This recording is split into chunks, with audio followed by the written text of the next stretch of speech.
Let's make this vegan Salisbury steak.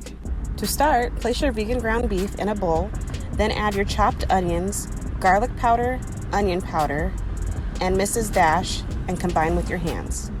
Form the patties into egg shapes and then set aside.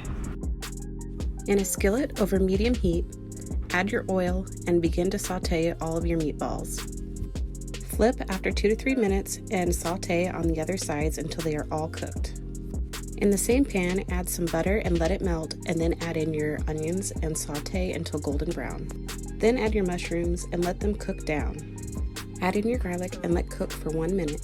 Next, add your flour and stir to coat all of your ingredients. Next, slowly add in your sherry and your broth and let cook until a gravy begins to form.